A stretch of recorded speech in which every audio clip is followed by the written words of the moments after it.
What is up with the motherfucking businesses? Cold Hard Facts Podcast, episode 311, 311. I am DNA, the only one, of course. Back again, once again, with two out of the three of my co-hosts. My boy is dealing with a health issue, so he's perfectly fine. He just can't. Yeah, He's perfectly fine. He just got a little issue right now, so he's right. gone for a little bit longer. Yeah. Prayers up, but he's perfectly fine. But still, prayers up. Yeah. I was gonna say what it was, but that's not my business. So yeah. We it's all good here. He'll listen to the. I'm sure he'll look at it and see what was said about him. I'm sure you're gonna send it to him. So we got a lot of stuff to talk about, and Mr. Johnson over there, Mr. Silk, he has asked me a question that I felt like I have answered before on this podcast, but I will answer it again for him and for the audience here that's watching. So he asked me about what does that do for me as pertaining to somebody putting out a track list, even if there's no features there. And sometimes, or if it's no production credits there also. So sometimes, depending on the artist, it's dependent on the artist, honestly. So if it's like a Travis Scott and there's no features, but Travis Scott is normally gonna like tease who is gonna be possibly on the album. We just don't know for sure where they're gonna be placed now. But around Astroworld, he's been talking about Astroworld forever. So it depends on if you listen to interviews, watch interviews, or listen to interviews. It's dependent on that, and it's also depending on the artist of the magnitude, basically.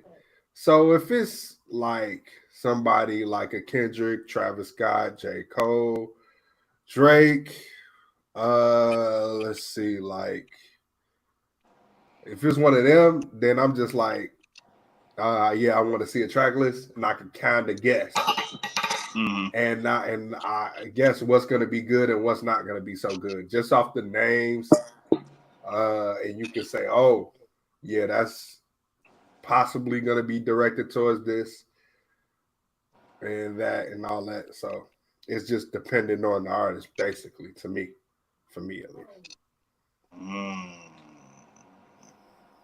So, like, yeah, we was talking about the weekend, and like, weekend is something mysterious, and he doesn't do interviews. It's kind of hard to tell. Sometimes, most cases with him, it's very hard to tell. Do interviews. I mean, that was a point around, I want to say Starboy, where he was doing a lot of interviews, but after that he kind of just yeah. And now he's became mysterious because I think he became more mysterious because of, like, in the beginning, like nobody was really checking for him, and he didn't really show his face at all. But now he's kind of, we know what the weekend looks like. We know what to expect. I think you got it a little backwards. Everybody was checking for him, just nobody knew what he looked like. Right. Okay. Yeah. You're right about that. But so yeah, it was just like, I guess it was more so like now where, if you love the weekend, you're gonna check it out. It's more like that. Hey, look, I like that whole. What the hell was the name of that first song? Was it "Dancing in the Fire"? Something, whatever. I like that song. Right, that's a cool song. Whatever. But if the whole album sounds like Timeless, that's gonna be a special album. Oh yeah, I think so. Yeah, for sure. I think it's gonna be really good anyway. Weekend has never really had a bad project to me. It's just more so I'll agree. It's more so of like the staying power with me. I'll agree. I mean, I ain't gonna lie to you. When I heard Dawn FM for the first time, I thought it was great. I love it more now than when it came out because I had to get used to the type of music he was doing. I mean, I like that type of music, but I'm not the white people pill popping club generation. I don't like all that shit. But when he does it, it's cool. You know what I'm saying? And then every album before that, I mean, what can I say? Yeah, for sure. So, but yeah, we got a lot of stuff to talk about. We're gonna give y'all hopefully, well, I plan on giving y'all a real review of Leon Thomas yeah, I got one Mutt too. album. It was really, really, really freaking good. Like one of the best R&B albums to come out this year. I have to listen to other ones because The cat's out the bag on that one, but I don't know about that yet. But I can confidently say that it was one of the most enjoyable R&B albums I've heard this year. I haven't heard too many. Right. You know, I got to tap in for real. But I haven't heard too many. But out of the ones I've heard, that one is great. Yeah. Right. But I expect nothing less from Leon Thomas. I've been tapped in with Shorty since, 2007, 2008 when he was doing, little TV shows and little guest spots. So, yeah, man, he's an amazing talent from the city. So, yeah, the male R&B artists they needed a W because hey man, women been kicking ass. my bro, what did I just tell you? What was it? 2 weeks ago? Niggas scared to sing, bro. All these niggas want to rap, like, bro. Some of y'all can't rap, but I bet y'all can sing. Do like 4 bats. Get out here and sing. You can look how you look. Just, you know what I'm saying? Sing something. Shit. Everybody's scared to be vulnerable. Yeah, for sure. But yeah, man, this is really good. Let me go back to the track list. That 3-track run, Safe Place, Dancing with Demons, Vibes Don't Lie. That shit was cold. That Not Dance with Demons. Safe Place, my favorite song. Yeah, that 3-track run was cold to me. After that, Feelings on Silent. Yes, it is. I used to with Ruby Rose. Like, yeah, those are my favorites. I love the song Mutt, but I think he should have just had the version with Gibbs on there for the album. That's just me though. Yeah. But the extra little push. Mm-hmm. But yeah, I understand it. So. But this is very enjoyable. I ain't gonna lie, I was a little shocked when I heard that Conductor on that Feelings on Silent. I'm like, what? Conductor Williams doing R&B now? Yeah, man. That's what made it. I think that production was made it like, yeah. Yeah, we got a stellar verse from my boy Wale. Yeah, man. That was really good. It just he makes must me be more excited for the show. Yeah. Oh yeah, you are going, ain't you? I forgot. Yeah. Haven't seen Wale, so I gotta see him. Oh yeah, you've never seen him. That's right. I've seen him once, so it's my second time. Go ahead, Kuda. What you were saying? No, every time I hear Conductor, I'll be waiting on the hey yo.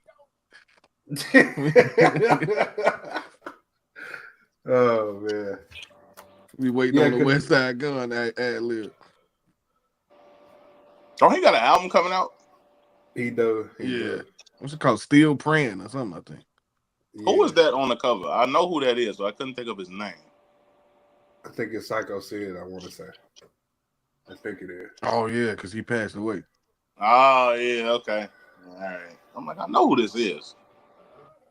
Yeah, for sure. But yeah, all in all, this is an 8 out of 10 for me. Yeah. I'll give it a 9. I give it like an 8.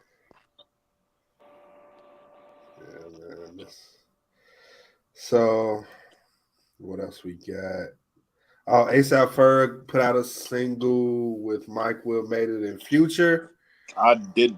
Did I know about that? I probably did and forgot to listen. Did you listen, Cool?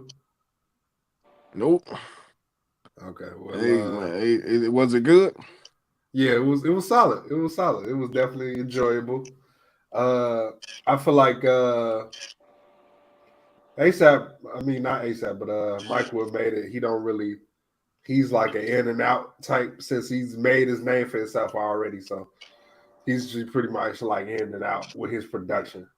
Mm-hmm. So, but yeah, this was really good. I liked what ASAP Ferg and Future did here.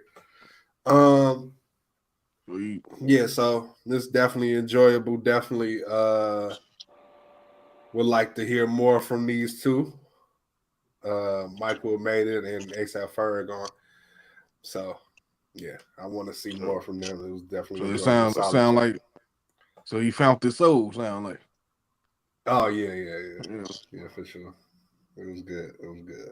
I'm gonna have to check that out then. Lil Durk, monitoring me. He put out another single, and pivoted in another direction. I don't know because he changed. Well, he didn't change his title, but I guess who was this? Sign for the Streets, Lil Durk. Oh yeah, bro. That track was First of all, before we talk about that, I don't want to talk about this. Before we talk about that track list, I don't want to talk about this fully, but I just want to say this. The internet is hilarious because somebody got on the internet and posted a screenshot of Durk in the last Power episode. Yeah. Talk about. And before I say this, I'm not saying that this is like super hilarious because of what you said. It's just the screenshot that had me laughing. But somebody was like, "Oh, he gonna slide for Auntie, but he ain't gonna slide for Vaughn." First and foremost, I don't even get into all that city politic bullshit, but I'm sure there's like 10 reasons why he hasn't done it. Couple is multiple over 10. It ain't got nothing to do with the fact that he didn't love him.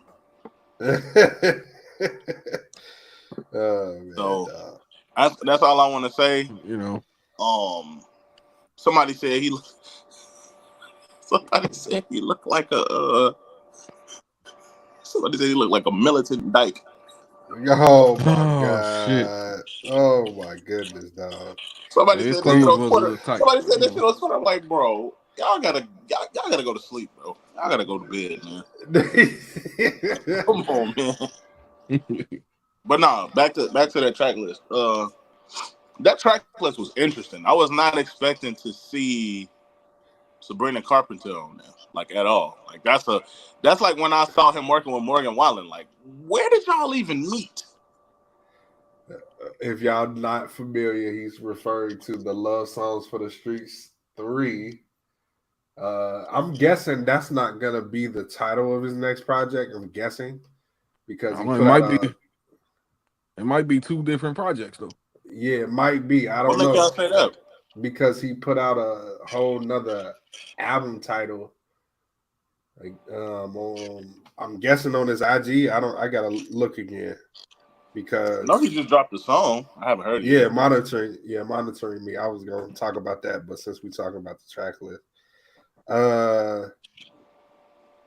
yeah, this internet going slow right now.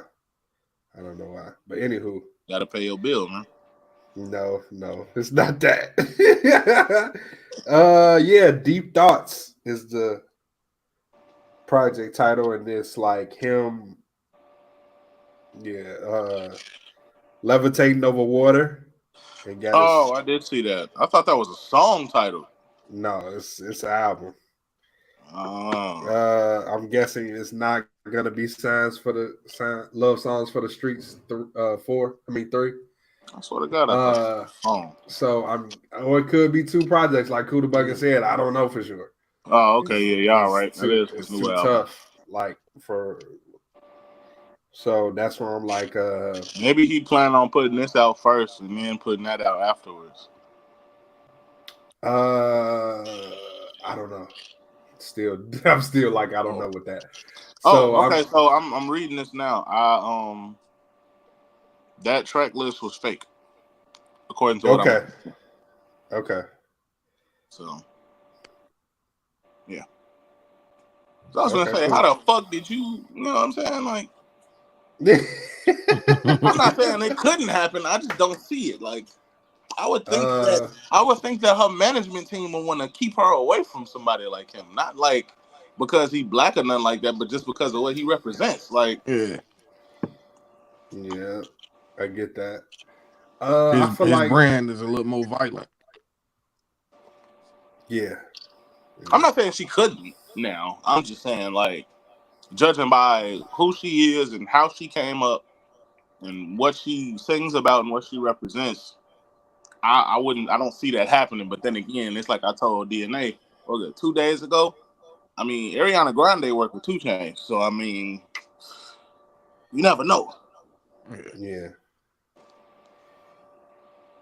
2 Well, Chainz don't promote violence like that, so I mean, that's different. But yeah. no Yeah. offense to Durk, because I know he's not involved in any criminal activity whatsoever. You know what I'm saying? Y'all know what y'all know. Well, yeah, like I was about to say, like, I don't know.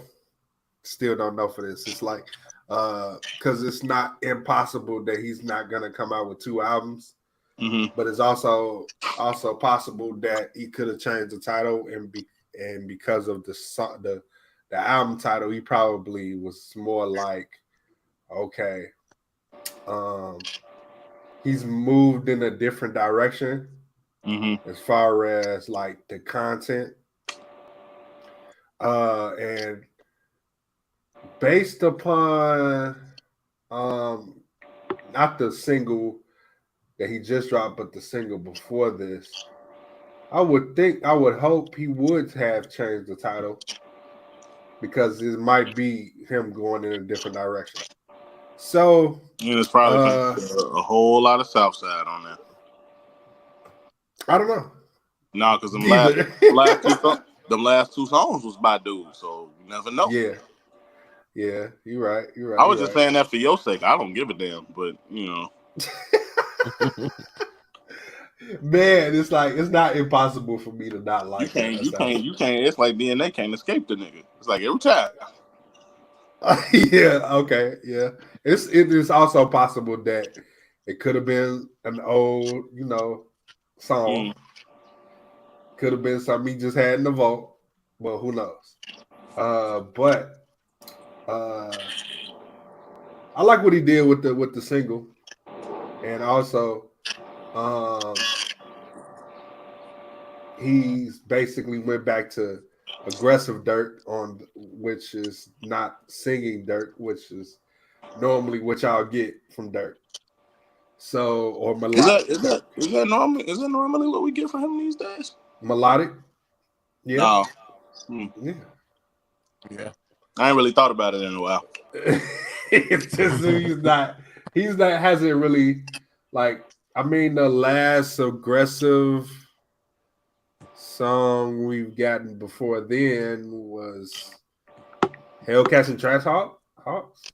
That's when he was dissing somebody. So when ain't he dissing somebody? That's all I'm gonna say. But all in all, though, like the song he just put out, "Monitoring Me," is really good. Wasn't that song Smirk Carter one of them aggressive songs? No, it wasn't. He was paying homage to Wayne with that. I feel like Smirk Carter was not, but there's a song on that little compilation album that they put out last year that I think might be a little. Oh yeah, Hanging with the Wolves. I think that's right. Yeah, but yeah.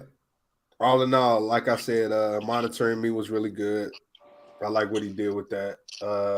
Southside production was good too, also. But I don't know if it's going to be mainly Southside. That's something that's really could be up in the air since that track list was fake. So yeah, I mean, yeah. I'm looking forward to it. Because he's been like similar, like small, like sort of like quiet. Like I thought the project would have been came out by now. His next project would have been came out before, like in the summer or something. But it seemed like he was like doing a lot of stuff as far as in the background. So that's why we're getting it so late, I guess. So okay, so what else? Benny the Butcher dropped a 2-pack. Really freaking good. It's like he can't miss no more. It's like he can't miss anymore, dog. Honestly, Benny the Butcher his last couple drops. It's been like that.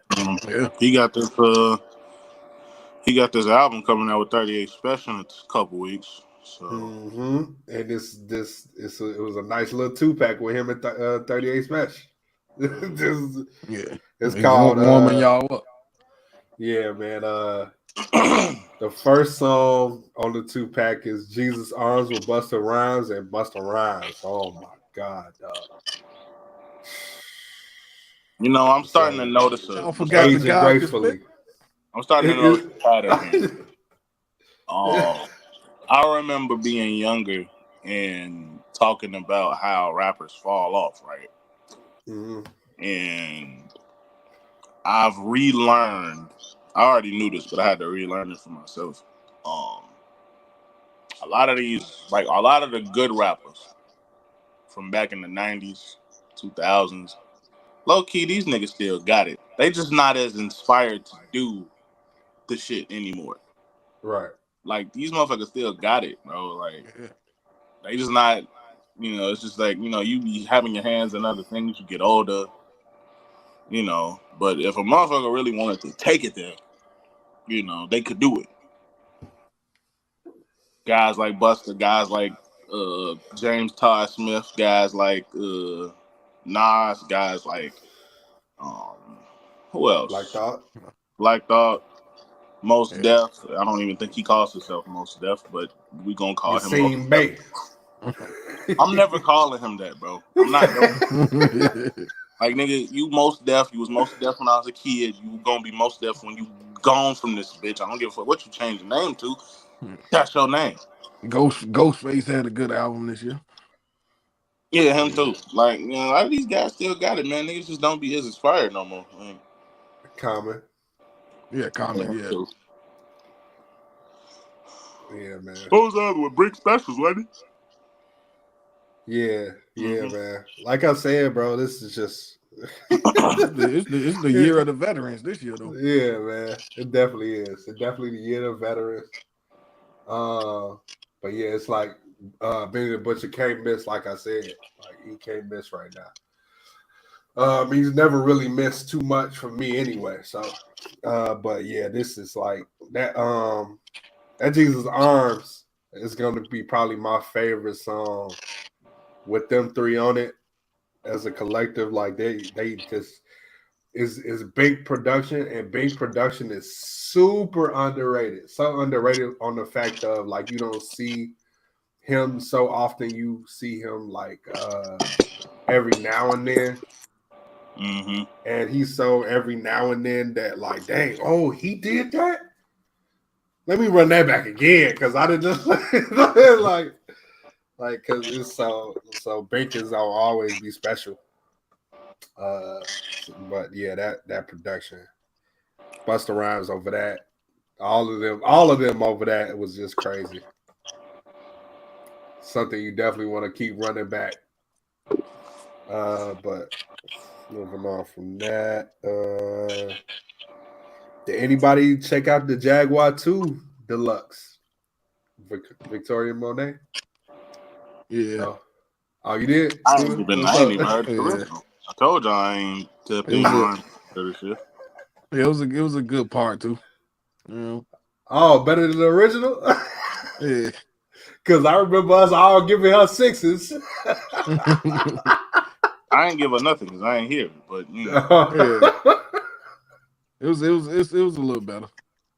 Okay. Don't Sleep, 1900s, and Sex on Sight. It was decent. Okay. Got the Usher assist. Yeah. So yeah. We might even be falling in love wasn't good. It's a duet. With Bryson? It wasn't good. Oh yeah, that was good. It was good. Oh, okay. Yeah, I forgot to put that. Yeah, man. I also wanted to pivot back to R&B for a second because I told Kuda Bungan to check out this interview with Joe Budden with the Joe Budden podcast and Money Long. Yeah, Money Long and shit. Yeah, I saw some of it. She had the best R&B album of the year to me. Okay. See, I still haven't listened to it yet, so I gotta get back in my R&B bag with her. And I wanted to pivot to specifically this interview because they say Joe Budden asked a great question that I think we covered, but I'm not 100% if we covered the bridge is dead. Yeah. So I'm just like, dog, it is dead. It's sad that it's dead. In mainstream R&B, the bridge been dead. Real R&B, the bridge ain't dead, but in mainstream R&B, the bridge is definitely dead. Yeah, for sure. And I just wanted to ask Kuda Bungan what is his favorite bridges and songs. Damn. How vast that is. Yeah, there's a lot of them. There's a lot of them. I know. I could actually answer. I could get a shit. When You're Lonely by Genuine. Yep, I was gonna say that. Okay. What's that joint Usher did? You Don't Have to Call. That's a great bridge. Yeah, definitely. It's up there. It's up there. Out of There's a lot of them. I just had one in my head and I lost it. God damn it! Oh, what's that fucking song? Frontin'. Yeah, amazing bridge. Yeah, that was dope. Yes, sir.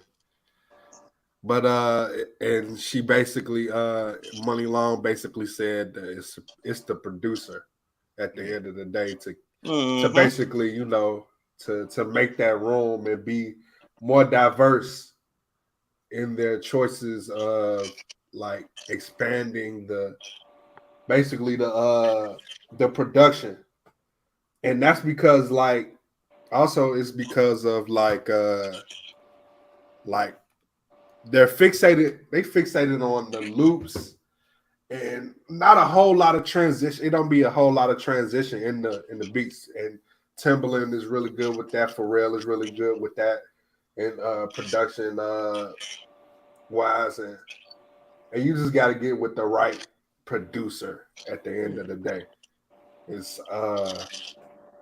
but that also comes with like the people who basically grew up around music. If you grew up around music, I feel like your palette is different. Your musical palette is what I'm saying. Like you gotta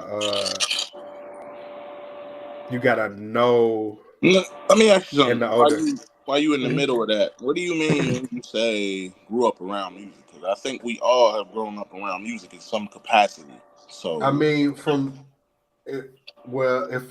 all of our parents are older. So if you wasn't listening to, I would say the Temptations or that's my mama for sure. Luther Vandross, who else? I want to say. I want to go for Anita Baker. Teddy Pendergrass, yelling. Yeah, Teddy Pendergrass. Yeah. So like, if you want to listen to those, Michael Jackson. Yeah, definitely Prince. Yeah. So like, if you wasn't listening to those artists like growing up, then I feel like you're not gonna know. So y'all mamas weren't listening to that shit. Is that what you talking about? I know. I'm talking about the producers. The younger really, generation's mamas. The younger ones. So that's what I'm sorry. I'm talking about all of us. We know, and we're familiar with that, and we know what it takes to. I know. Like, I don't know who mama in here the oldest. I don't know who got the oldest mom. I think it's me, but I'm not sure. My mama if I put my mama age out there like that, but right. No. I know mine. I think it's me, but it might be DNA, but I don't know. Okay. My mama just turned 65. Okay, then I think my mother is the oldest out of everybody's mom in here. Okay. Yeah. Actually, no. I'm wait till the show over for that. Because I actually know who has the oldest mom. He's not here though. Oh man. Because if I recall correctly, my man's was a last minute surprise. Yeah. But yeah, all in all, though, like our musical palette out of all of us is pretty vast. Like we're gonna know what the hell, like a lot of instrumentation placements and the way how production goes as far as putting a record together, and making a bridge. Yeah, production and writing. Yeah. And the artist got to be creative enough to just go in there and ad lib some shit. Like, for real, a lot of them don't really use their voice. They not creative enough with their voice to just, man. Sure. You don't really even need words to create a bridge. Like, you just harmonize sometimes. Mm-hmm. Yeah, for sure. And then going back to the writers really are the ones like veterans like Brian Michael Cox and The Dream and Sean Garrett. So yeah, the one that wrote Sweet Lady. I can't get right there. Who wrote that? Some Jonte or something like that. Oh, Jonte Austin. Yeah, Jonte Austin. Yeah. So yeah. But yeah, bro. Just wanted to, highlight that the bridge is, it's a lost art and people don't do it enough or do it no more. I mean, let's see. Power Ghost Book 2 finale came on. If you did not see it, we're gonna talk about it. You can exit here and come back in about 5 to 10 minutes. Just skip to the 40-minute mark. Right. Also, like the live.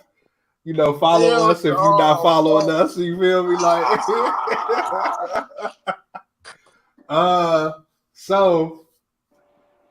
this was a really good finale, I think. Kuda Bungle is the only one that did not see it out of us. But yeah, this is a really, really good finale. I feel like they left it on the right type of cliffhanger. Like we're gonna. I don't think it was a cliffhanger. There was no cliffhanger. Small cliffhanger. Not from what we've been seeing for the last 4 seasons. It wasn't no cliffhanger. They wrapped that shit up. And they left it open for something else to happen. Ain't no cliffhanger. Yeah, that's true. I was actually surprised. I ain't gonna lie. I was sitting there watching it the whole time, and I'm just like, bro, when it was off, like when it was ending, I'm like, wow, they actually figured out a way to wrap all this shit up. Because if you know what you know, a lot of the storylines in this last season was rushed as fuck because they, got canceled, so they had to figure out a way to tie all that shit up, and it was just introducing so much shit and throwing it at you. Like, how the fuck is y'all gonna wrap all this up? And y'all managed to do it. I couldn't believe it. The writers shot themselves in the foot and then saved their ass at the end. Mm-hmm. For sure. Cause I ain't gonna lie, episodes 7 and 8, I was like, come on, man. There's too much shit going on now. Yeah.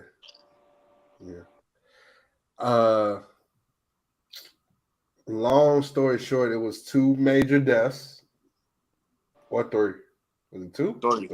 No, 2. It's because the other person didn't die. Right. So, yeah.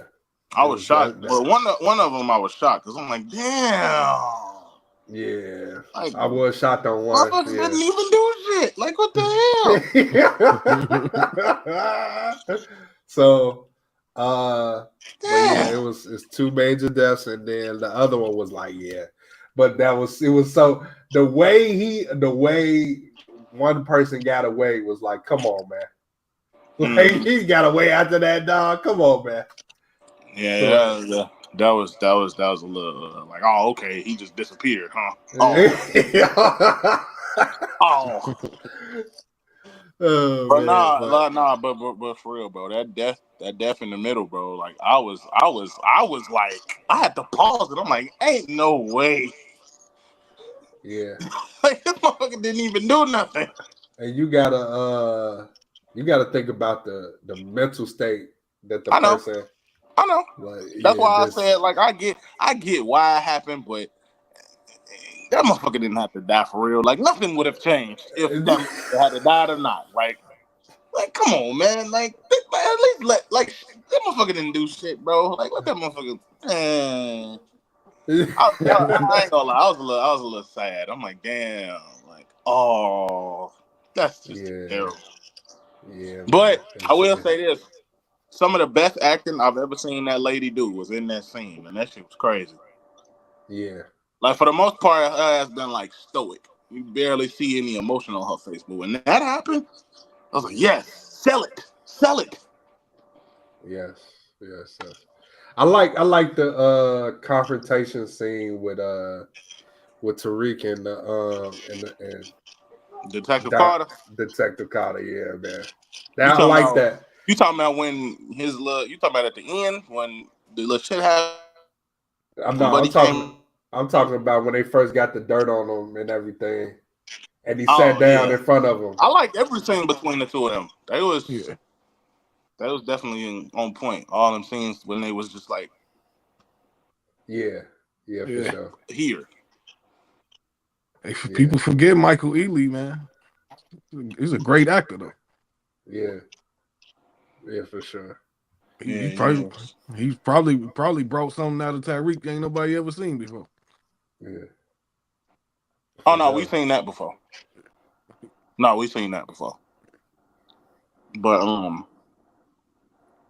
it's just the context of how they actually caught him up is, because at first you're thinking like that shit ain't gonna work, and then once the gears start turning and you see what's happening and you see how he started moving, he started getting sloppy, and it's like, yeah, he's finna get caught. Yeah, for sure.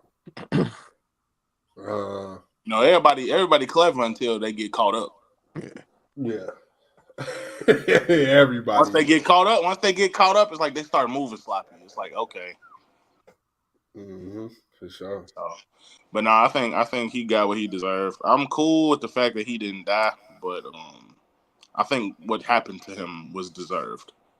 Yeah, for sure. Well, all in all, that was a great close. I can't wait to see what happened next. I can't wait. I'm guessing more. The series finale of the original Power was better, but we ain't gonna get into all that. Oh yeah. Yeah. We ain't gonna get into all that. I think on Force is gonna be some crazy stuff that's gonna happen. It better be, since they canceled that shit too. Yeah, that's crazy. Like, oh, okay, so y'all gonna cancel Ghost and y'all gonna cancel Force, which got two characters from the original Power, but you ain't gonna cancel the show about Kanan. Don't nobody give a fuck about Kanan for real. But it's a good show, don't get me wrong, but don't nobody give a fuck about Kanan or his punk ass mama for real. Like, we all know how her story gonna end. It's gonna end one of two ways, and I'm thinking it's gonna end the second way.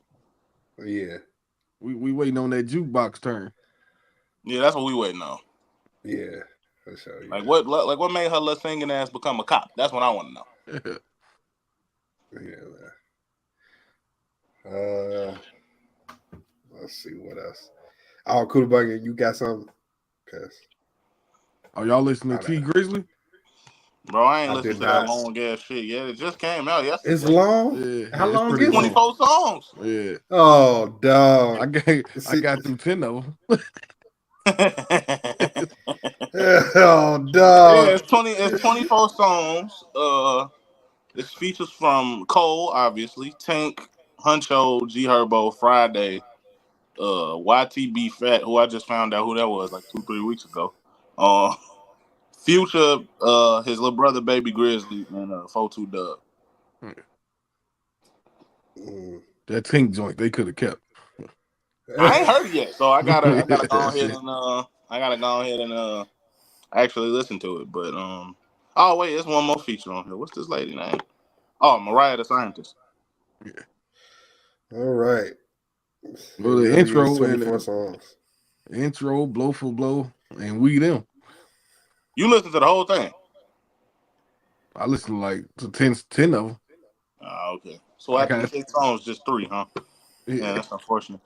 I'm gonna have to go ahead and listen, man, because I like T Grizzly. Yeah, I haven't listened to a song, a full T Grizzly project since My Moment. Damn, dude. Wait, no. Scriptures. I'm finna say Scriptures was fire, dude. That's the last project I listened to. Scriptures was crazy. Yeah. I'm a fan of T Grizzly. I've listened to projects of his, here and there, like My Moment. Obviously, I heard him and Durk on Blood is Activated, Scriptures, The Smartest. I heard some of the songs on Built for Whatever. I've heard all the chapters of the Trenches. That's amazing to me. Just on a storytelling tip. T Grizzly is modern day new school storytelling. He's great at it, actually. Yeah, he could paint a picture for you, and that's a talent that a lot of these new age rappers don't have. Yeah, for sure. I always enjoyed some of his music. I guess it's like he's just like too Detroit for me. Like he's off the beat, on the beat, off the beat, on the beat. There's no such thing as too Detroit now. Yeah. Well, he's too off the beat, on the beat for me. He's too off the beat, on the beat for me. Honestly, that's basically what it is for me. Okay. So that's why I can't get through a full project anymore with him. And like, yeah, that's it. Sada Baby probably get on your nerves there. I haven't listened to a real, haven't deep dived into Sada Baby. Sada Baby is like, how do I describe him? That nigga go from rapping calm to screaming. No, exactly. He be rapping calm as fucking still be finding a way to scream. Crazy. He's entertaining. Yeah, he's very entertaining. I don't mean like rapping or whatever. Like he'll keep you interested just because of some of the off the wall shit he says. Yeah. Like he's a very off the wall, I'm gonna just say anything type of rapper. Crazy. That nigga came here to perform. I want to say this was last year, either earlier this year or last year. And a nigga got jumped on by Sada Baby and the niggas that was on stage. That shit was kind of funny. Nigga jumped off the stage at his. He tried to warn him. He said, "Bro, you on some bullshit. Like, you gonna shut up or this gonna happen to you. I'm trying to tell you." Crazy. So I'm the type to beat your ass for fun and the man that came with you. Yep. You saying some crazy shit. You saying some crazy shit, bro. I'm telling you. A couple of my homies listen to him, so I'm a little tapped in with Sada. Just the middle of the song. Ain't nobody sliding off love.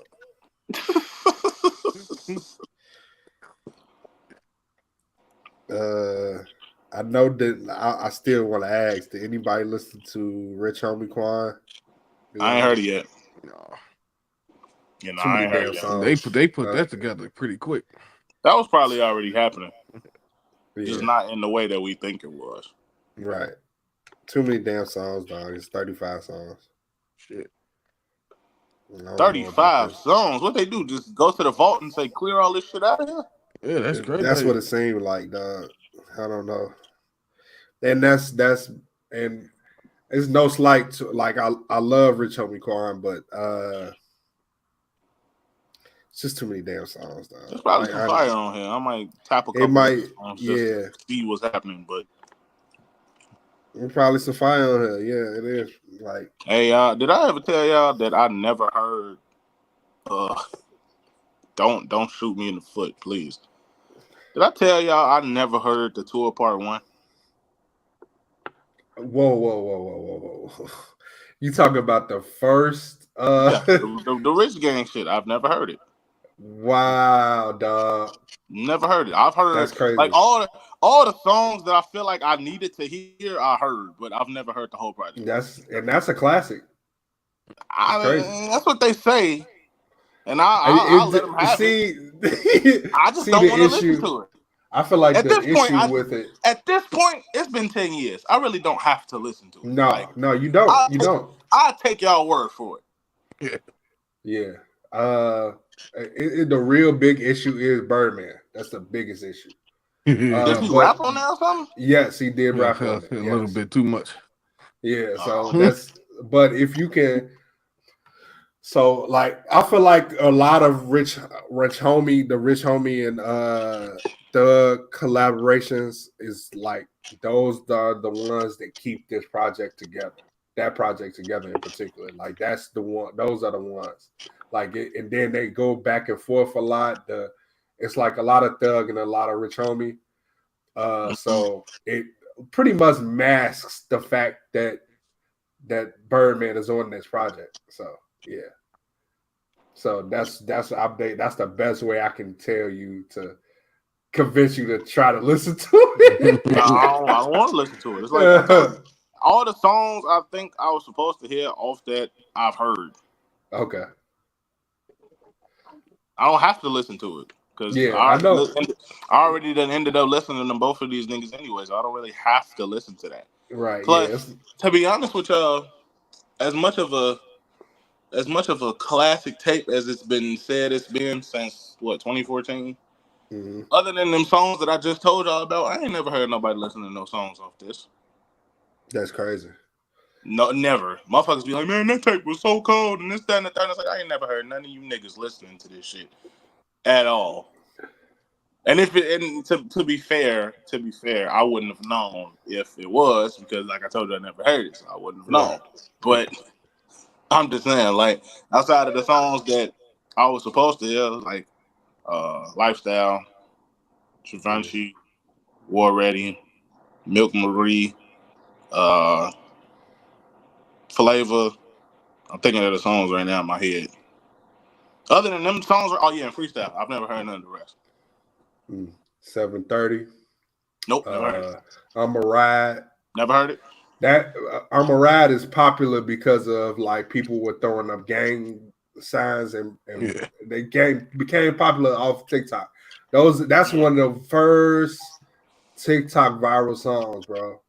I'm a Ride. Or Van or something. Yeah, or that. Yeah. So but yeah, that's like the birth of Young Thug, really. It's like because his flow got in, like that's what his flow really made niggas like, oh shit, Thug really can rap for real.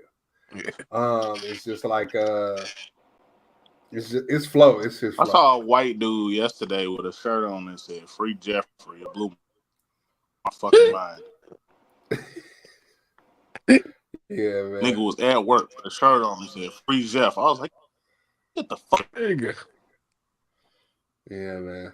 Hey, man. Yeah, but yeah, Thug was like he was prominent on that, and Rich Homie. But it was this is what Thug is really like. Oh, so Thug can really rap on. So yeah, and his flow was just cold. I mean, he could really rap. I don't think he's as great as people always say he is, but he can rap. Yeah. And then he was just like Birdman was just talking too much, like. But that's what he do on everything he's involved on. And rapping too. It was cool for him to do it back in the day. Either you're in the huddle or you're out the huddle. I ain't gonna lie, bro. I'd rather Birdman talk shit on my track than rap on it. I'm gonna just say that. Ain't nobody trying to hit no 38s, 45 paper plates. Hey, look, you can talk all that shit you want, but that's some of the best rapping Fool ever did on that album. Oh man.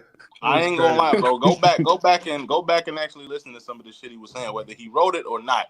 That was some of the best shit he ever rapped on Like Father Like Son. I'm just saying. He said, I like to fuck them in their ass while they play with the pussy. He did say that. That's not okay. No, that's not what he said. But the way he said it sounds like. Oh You know my goodness, man! Yeah, I probably messed it up a little bit, but No. The way you said it is exactly how it sounds. But that's not what he said. He basically was saying, and I be telling niggas this, like the joke is funny, but what the nigga really said was the whole line, the whole back and forth between him and Wayne was about having threesomes. So. He talking about women, like he like to do that, blah blah whatever. Yeah. But because of what's happened later in life, it's like, all right, so you really been gay this whole time? Is that what you telling me? Oh my goodness, dog. He got some legendary funny lines, man. Yeah, that was yeah. Yeah. Oh man. You got some? Y'all got anything else? Because I wanna. Ain't gay shit. That was nothing. Nothing important. Yeah, nothing let's important. Go ask hip hop greatest duos. Well, we like just named one, I guess. We like named one, Man, yeah. Method Man. Yeah. Ghostface, Raekwon. For sure. Diddy and R. Kelly. Oh Yeah, my God. They gonna be in the studio soon. Oh, shit. Oh God. I know Kale's been in there cooking. Hey, All I he just needed seen was the right hey, look, producer. speaking of the boy Sean John, I just seen a video on Twitter where he was at the party. He was at the party. He was telling they ass get lotioned up. Oh my goodness, dog. It's like Vince it's gonna like be in there with him next. Nah, oh Vince my ain't gonna goodness. be in there. Vince gonna be in the special place. Man. I saw something on that look. It was some 120 more allegations or 120 more people talking about Diddy or something like that. I don't know what it was. 120 something. I forgot. I didn't really look into it. Once I saw 120, I was just like, I don't even want to read the rest.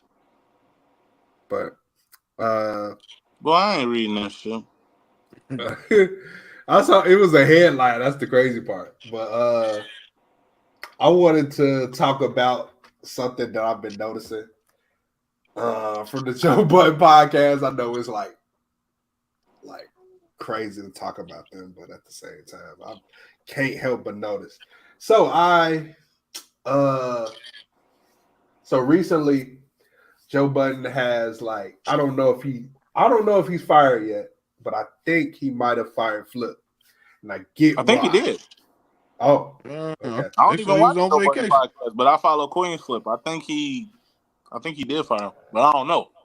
Yeah, it's too tough to really figure out because they did say vacation, but see, this something like this happened before, and also Jadakiss son J1 is on there now, and I get why he's on there. I'll explain why, but and I'll also explain the Queen's Flip firing quotations. I don't know for sure if he's fired. Yeah, Queen's Flip is like too extra and too loud. At first it was cool. You could tell it was cool. But Joe Budden, you can like they be paying into him, and he's like, dog, shut the fuck up. Like he be thinking that. He get his facial expressions. He be trying not to say shit and let him but he just be like, shut up, like shut the fuck up and shit sometimes. He just definitely his facial expressions give that. But yeah, he's definitely too extra. He'd be stepping over people. And at first it was cool, but and then also he be stealing a lot of what Joe do, and he talked about the Drake and Kendrick shit before. Joe didn't like that shit, bro. All the content he did surrounding that beef, he was not a fan of that shit, bro. I could see early signs of that and everything. And then the J1 thing, Jadakiss son. Him bringing him on there is because of his perspective on the rap game, basically. Mm-hmm. And he's also young, and he's trying to bring in a younger audience. Joe Budden is not stupid by any means. So absolutely not. So him doing that was smart as hell. But at the same time, like, dude, like he's explained this on this newer episode. I listened to it earlier. I didn't listen to the whole thing. I just like skimmed through it. But he explained how the fact that they're only coming to see him. Mm-hmm. It's the Joe Budden podcast. That's the same issue I talked about a while ago. I talked about this on the 300 episode very briefly. Yes, you named your shit the Joe Budden podcast, dog, and you have a perspective on music that it can't be ignored. So they're coming to see you, sir. That's your fault. It's not nobody else's fault but your own, sir, because you're a narcissist. So, like, get the dog. Wait, like, Joe Budden is a narcissist? Yes. I mean, he is, but yeah. Shorty's old girl finna get her own show, ain't it? Yep. Melissa Ford. Yep. She also now at first it was called the Menopause or Menno podcast at first, and now she changed it to Hot and Bothered. So that's another thing. I thought Melissa was gonna be gone off the show at first, but she's just starting her own podcast, and her shit is probably gonna be guest based because she can't run shit on her own. It's already been proven. So yeah. Not to throw shade or anything, to hate on anybody or anything. I've been doing this shit for long enough to where I know who can carry it, who can't. So that's all it is. Like honestly. Because like it's just evident. So yeah, bro. Like it's unfortunate, but at the same time it's expected. So he has to move in a way the way it's out there, but it's not really out. It's not, you can't really hide the fact that it's like that because of like they're like his community and people pay attention so much to what he does because he is independent. Mm-hmm. Technically, he's not independent because of like, I know y'all looked at that video I sent to y'all. I don't know if everybody did, but he works with Def Jam, and that's evident because he was signed to Def Jam in the beginning of his career. So it's like almost like a partnership type of thing where he does play.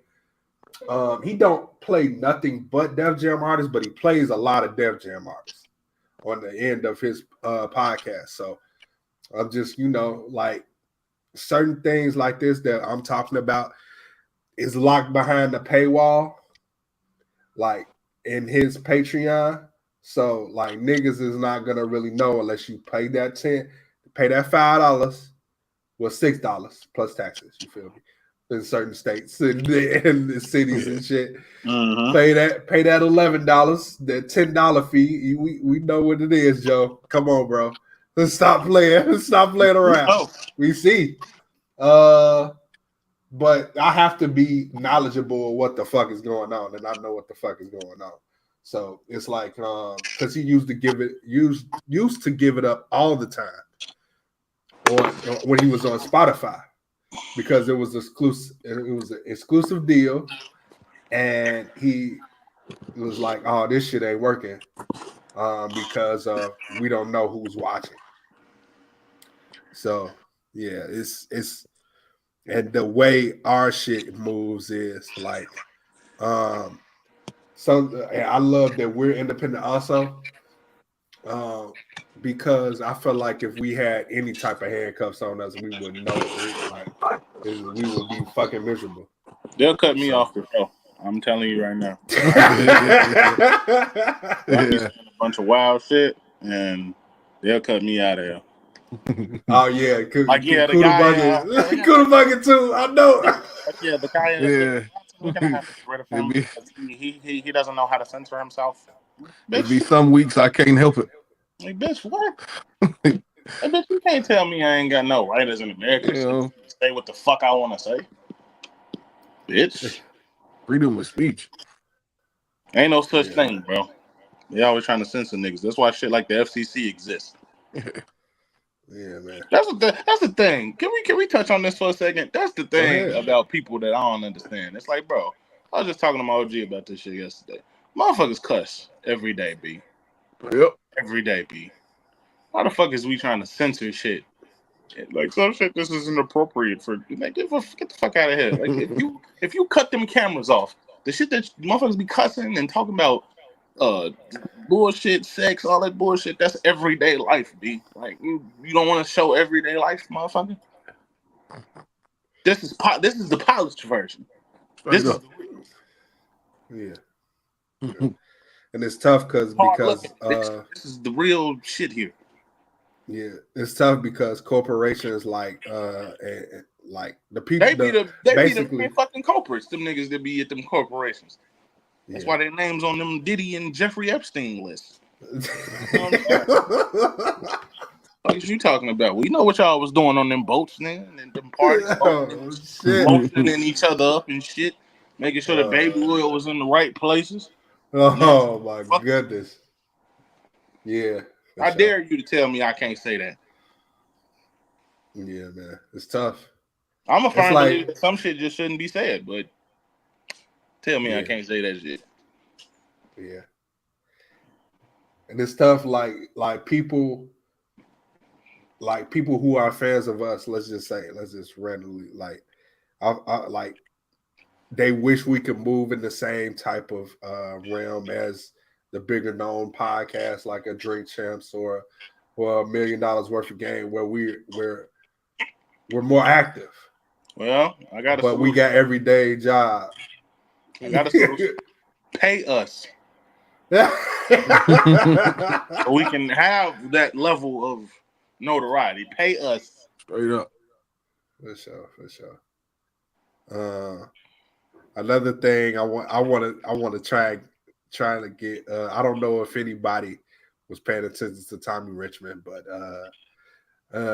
he said something that is super prominent with every artist. Like he said he's not hip hop.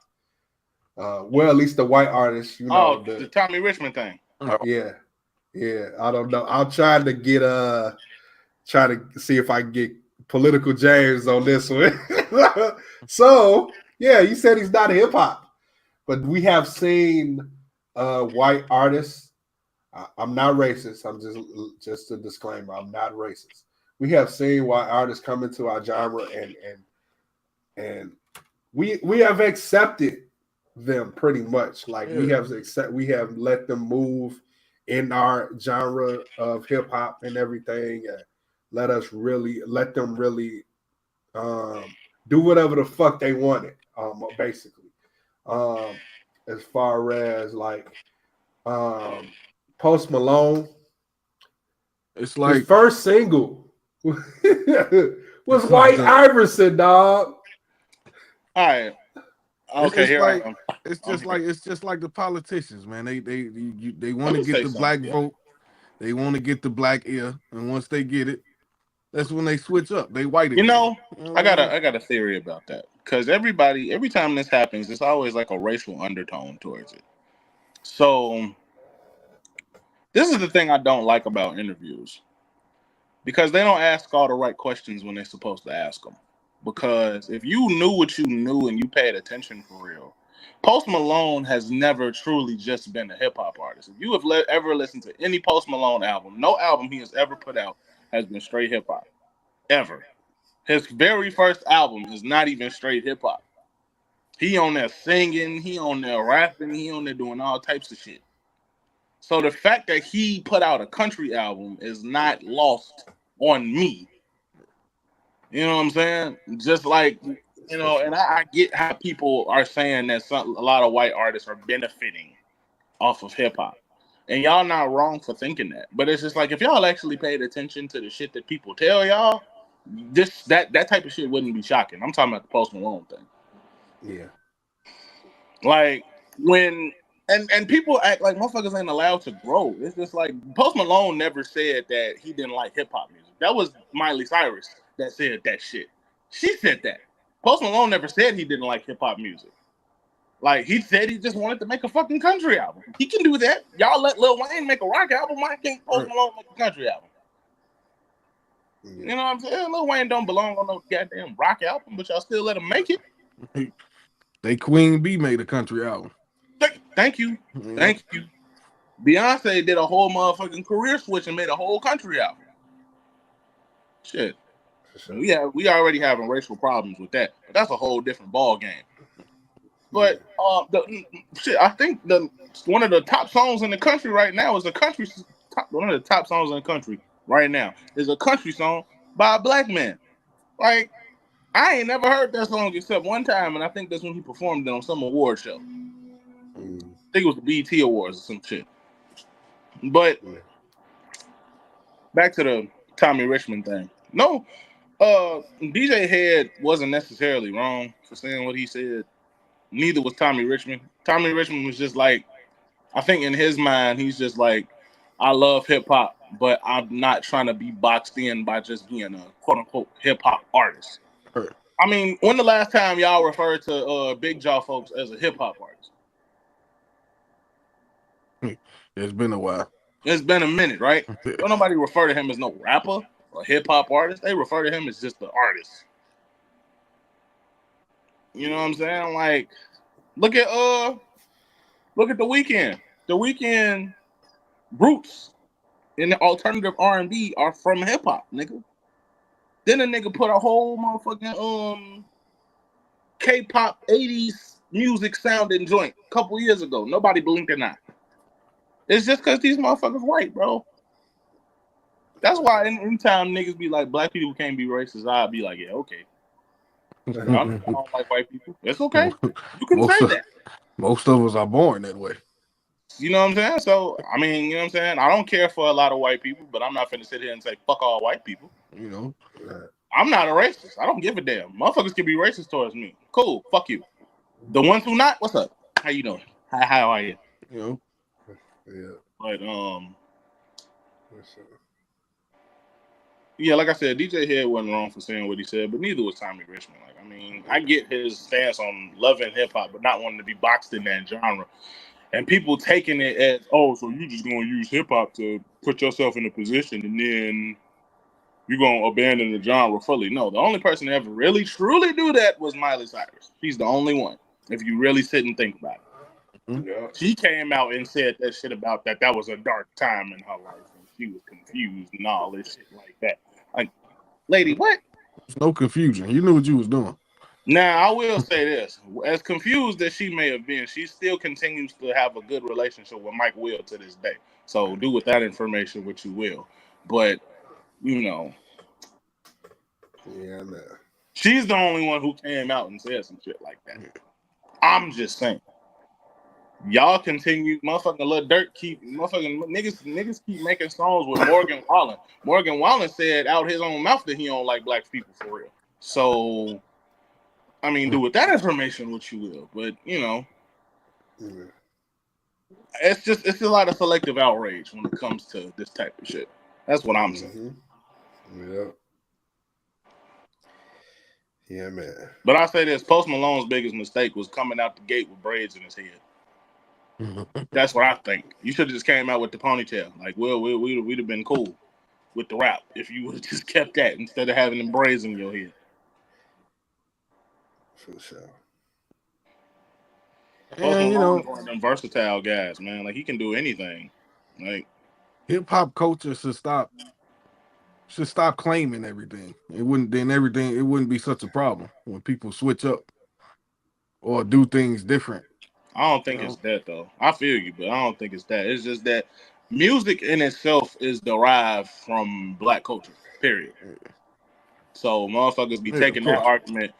Motherfuckers be taking the right argument and running in the wrong fucking direction with it. That's what's happening. Mm-hmm. Yeah. That's all that is. But no, there was no right or wrong. Like they both had valid points. So yeah, man. I would ask anybody who feels a way about that to find some white artists who benefited off of hip hop and never did it again, or did anything remotely close to it again, and send them to me so we can see.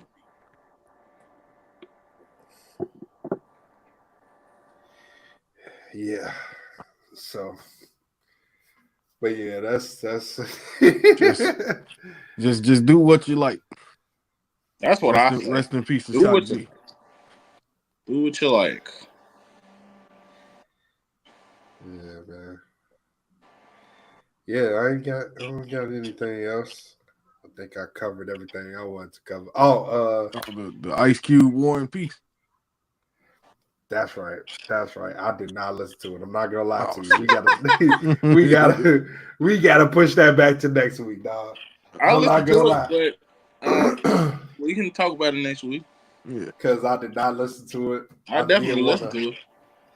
I did not, because I just forgot. He didn't want to listen to it. That's what happened. No, seriously, I just did not. I just not.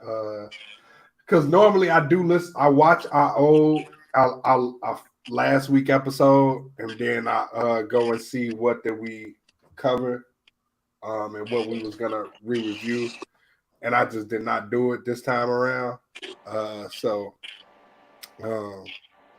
Yeah, that's the only reason why. And then another thing I wanted to touch on real quick, because Mr. Johnson had sent a screenshot about some wrestling info that I did not know. And I was just like, he was ass. Like, okay. So what we referring to is Jinder Mahal, if you don't know, WWE's type shit, wrestling shit. The modern day Maharaja. Yeah. See, Kuda didn't like his ass. I didn't like his ass.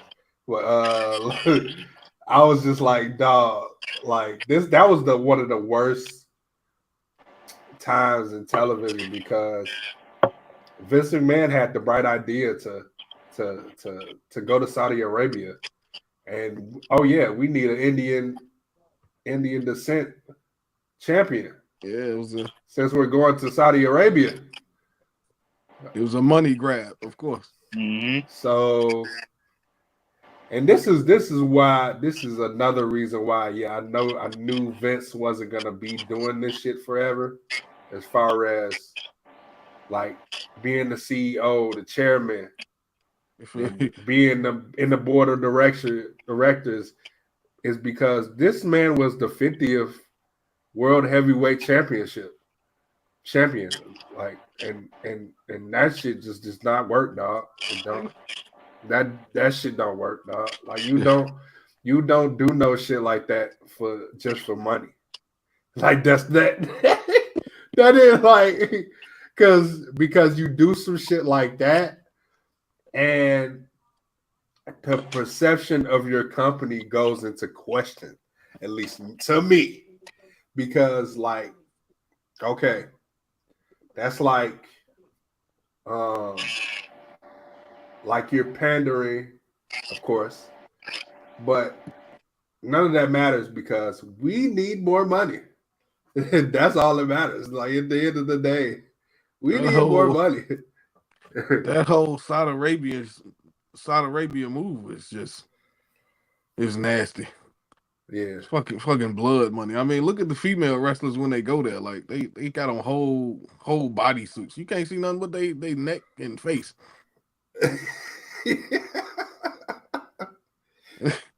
Facts. Compared to what they wear on a regular episode of SmackDown or Raw. You know, they go out there, they completely covered up.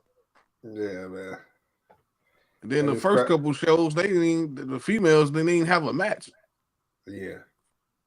Which was sad because, like, at that time, they were some of the hottest things on TV. They were the hottest thing on TV at that time because the men wrestling was like, to me at least, yeah, it was terrible booking. Yeah, it was terrible. And you could tell that Vince had his hands all over that shit. So it was just like, bro, at this point, dog, I don't even know why I'm watching. If it wasn't for them allegations, that man would still be in that chair. Yeah, man. My bad, y'all. Punk ass app started tweaking on me. Oh, yeah. That's all good. Yeah, if it wasn't for them allegations, that man would still be in charge. Yep, yeah, and then they wouldn't be where they are right now. Right. Yeah. They'd be looking like, who knows? They'd be looking like AEW right now. A bunch of matches with no story. Sound like WCW in the early 2000s. Right. And it's crazy because they got a new deal. They had got a new deal, and they are gonna be streaming on HBO Max and shit. Yeah. That's why ratings don't really matter. Yeah, they're doing bad right now. Like, yeah, bro. AEW could barely scrape 700,000 views. Damn. Somebody's still watching it, so yeah, for sure. But yeah, that was our little take on that. It was just international type stuff. And then who knows if they still got that international audience, but they probably do. Yeah. You know, WWE is a billion-dollar industry. I don't know too much about wrestling these days, but somebody over there watching it. Yeah. You know, that's y'all thing. Y'all tag team do that shit. I'll just be. Yeah, I ain't been to a wrestling show in a nice little minute. I've never been a minute. Bro. I want to go to one just to experience it, but I've never been. When WWE was WWF and the Attitude Era was like at its peak, my grandfather took my cousin and them to one. I don't remember why I didn't go. No. I don't remember why. I don't know what happened. I don't realize the miscommunication, but I didn't end up going. So. Yeah, man. The prices is outrageous right now. You got to save up for that shit, like buying a car. Hey, look, I don't know how your boy be affording to go all of them damn wrestling matches, but more power to that brother. Yeah. Hey, salute to Martin Madness, man. I'm finna ask him, like, hey, bro, on average in the last year and a half, how much money you spent on wrestling matches? I want to know. He just went to NXT when they was here in Chicago. So salute to that brother, man. Mm-hmm. He's living a real wrestling fan dream now. I'm loving it for him. He think I'm not, but I do. Yeah, for sure, man. I can't wait to see what he gonna do next. I know the next one is WrestleMania. He trying to get to. So as far as I know, but he might be doing some shit before that. You never know. Yeah. But yeah. All in all, yeah, I think that's our show. We ain't got nothing else. Nothing else important to get to. I ain't did this in a minute, but still, I mean, all the females with the unnecessary attitude. Look, no, Lord. Look, man. I'm staying far away from this one. figure that shit out, man. Like, get you a vibrator, bust you a couple. You know what I'm saying? Yeah. You'll just be mad for no reason. Like, you know what I'm saying? The power of a wedding ring. Like, I'm gonna tell y'all, like, I ain't gotta put up with it. Oh man. The person I'm responsible for is happy. That's all that matters. Like, you know, all that extra attitude, you ain't gotta give it to me. I ain't doing it. Who pissed you off? That's what I want. People at Wally World. Yeah, Yeah, man, we gotta talk about this. Who pissed you off? People be coming to the store and just lose all common sense. Like, I mean, you work at Wally World, bro. Nobody has any sense that comes in there. That shit is crazy. It's like as soon as they breathe in that processed Walmart oxygen, it's like their brain cells just turn off. Yeah. Like before I ask you a question, it'd be some random shit with the sunflower seeds or something you don't really get asked often. You get upset with you for thinking. Like, damn, I ain't a robot. Can I think? Easiest way to get into it with a motherfucker. Yeah. Telling you, man. Man. It's tough. It's tough. Man, they just be. It's just a lot of women out here just unnecessarily mad. Like y'all need to you know what I'm saying? If you arguing with your baby daddy, that's between you and him. You ain't got to take that out on every male you see. I ain't do it. Yeah, man. So I want to close. You take that angle where it's needed. I don't need it. I don't want it. I didn't do shit to you. You know, ain't nobody asked for it. Ain't nobody even asked for you, but here you are. So, you know. Man. So, I get that. I don't know. It's tough. I'm still staying out of it. It's tough out here. I'm trying to do better. I'm happy. That's what I'm gonna say. I'm happy. Get that rose out the dresser and bust you a couple. I mean, clean you feel better. Y'all know what y'all be doing. Y'all need to clean this shit first. See y'all motherfucker.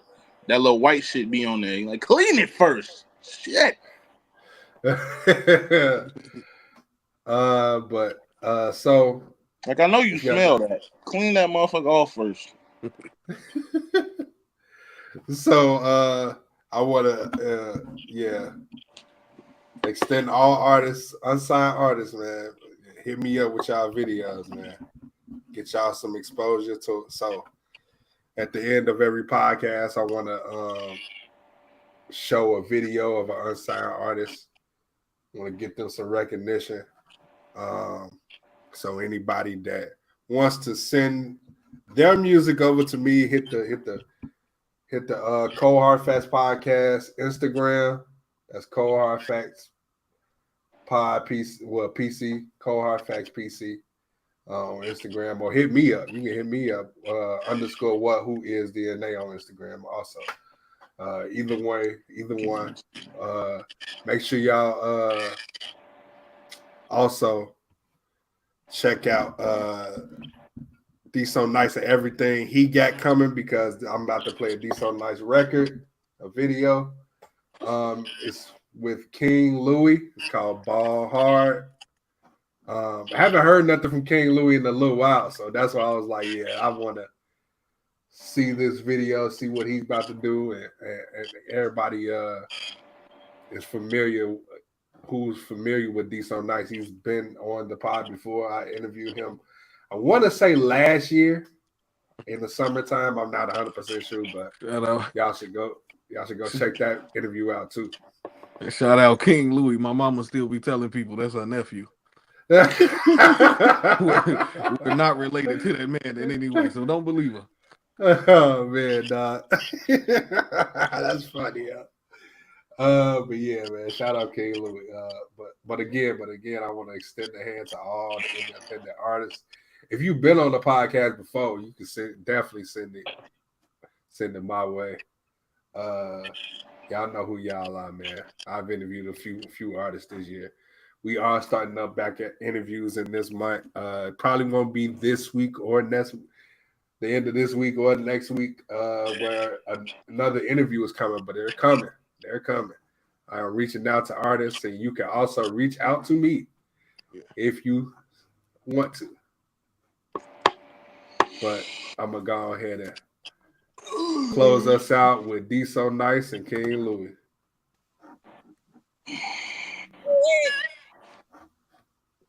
Young Nab, baby.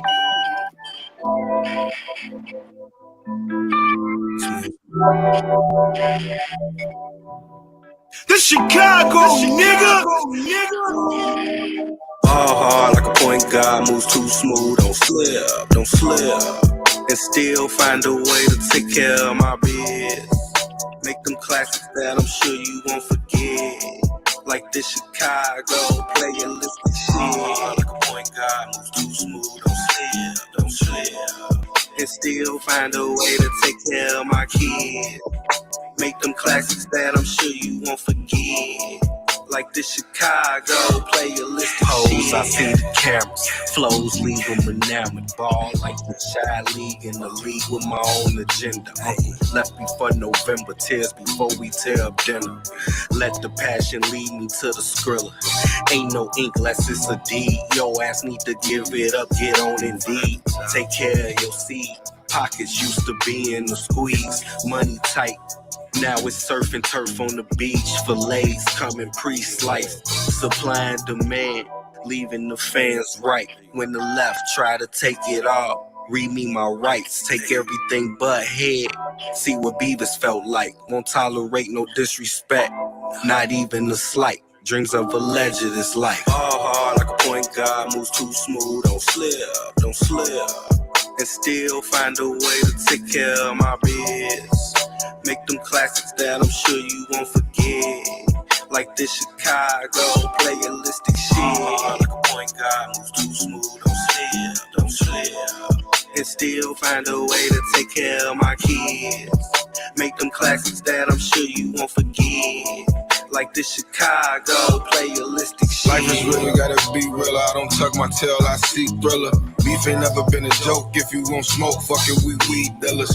Buy fruit that eat swiller in the backseat of the Jeep with us. Wannabes wanna be me, why the fuck would I wanna be niggas? Niggas ain't never left the block, I'm in Dubai when they see pictures. Like he living, that shit kill him, I don't know that feeling. But I know me and money go together like hoes and pimpin'. Or ats and mitches, got extensions and victims tripping. Young boy shooting like Mike, keep a Scotty Pippen. Act stupid, act 4-7, have a body flipping. Smoking gas and electric cars, I got pasta pissing. If you wanna win, gotta comprehend, you cannot just listen.